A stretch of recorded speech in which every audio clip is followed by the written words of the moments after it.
আমি যখন স্কুল কলেজে পড়তাম, আমার যদি কোনো অফিসিয়াল কাজ বা দরকারি কাজের জন্য বাইরে যেতে হতো না, আমি একদমই কেন জানি না একা একা যেতে পারতাম না। আমার খুব ভয় লাগতো। তো তখন আমার কোনো বান্ধবী, এই বান্ধবীকে সেই বান্ধবীকে বলতে থাকতাম যে চল আমার সাথে চল। তো ওরাও সবসময় যেতে চাইতো না, যার যার কাজ নিয়ে ব্যস্ত থাকতো। আর আমার না খুব রাগ হতো যে কেন আমার সাথে গেল না। তো তখন থেকে আমি ডিসাইড করে নিয়েছিলাম যে আমার যা সমস্ত কাজ রয়েছে আমার নিজের কাজ নিজেকেই করতে হবে। কারো ওপর ভরসা করে থাকলে আমার চলবে না। আমার সমস্ত জায়গায় একা একা চলতে শিখতে হবে। তারপরের থেকেই না আমি সমস্ত জায়গায় একা একা চলতে শুরু করি। প্রথম দিকে গিয়েছিলাম দিদির বাড়ি, মামার বাড়ি, এগুলো দিয়ে আমি শুরু করেছিলাম।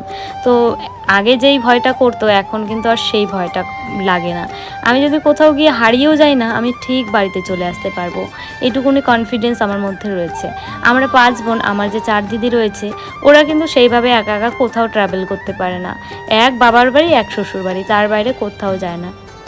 আমি এত বড় হয়ে গেছি, আমার বিয়ে হয়ে গেছে, তারপরেও যখন আমি আমার বাবার বাড়িতে যাই আর বাবার বাড়ির থেকে যদি কোথাও যাই, মানে শ্বশুর বাড়িতেই আসি, তো বাবার ওই একটা কথা সেই ছোট্টবেলা থেকে শুনে আসছি, যখনই একা একা কোথাও যেতাম বাবা এই কথা বলতে একদমই ভুলতো না, যে যেখানেই যাচ্ছিস, যা ট্রেনে যাচ্ছিস, বাসে যাচ্ছিস, কারোর সাথে কথা বলবি না, আর কারো জিনিস কিন্তু একদমই খাবি না। আসলে বাবা মার কাছে কিন্তু সন্তানরা সবসময় ছোটই থাকে।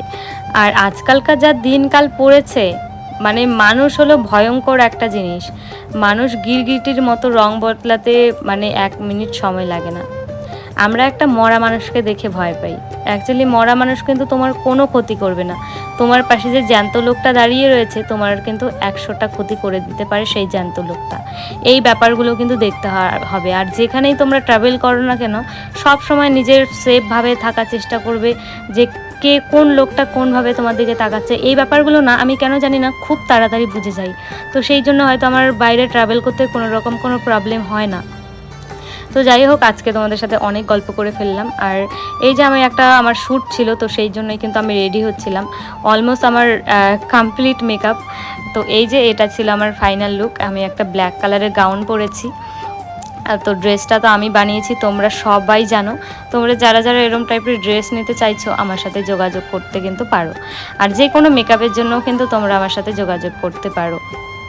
আর এই গাউনটা পরে আমাকে কেমন লাগছে তোমরা কিন্তু আমাকে অবশ্যই কমেন্ট করে জানিও। তোমাদের কমেন্টের অপেক্ষায় আমি থাকলাম। আর আমার পেজে তোমরা যদি কেউ নতুন হয়ে থাকো না, প্লিজ পেজটিকে ফলো করে দিও নতুন নতুন ভিডিও দেখতে, যাতে আমি যখনই ভিডিও ছাড়ি না কেন তোমাদের কাছে যেন খুব তাড়াতাড়ি পৌঁছে যায়। তো আজকের মতো ভিডিওটা এই পর্যন্তই থাকলো। তোমাদের আজকের লুকটা কেমন লাগলো তোমরা কিন্তু আমাকে অবশ্যই কমেন্ট করে জানিও। টাটা।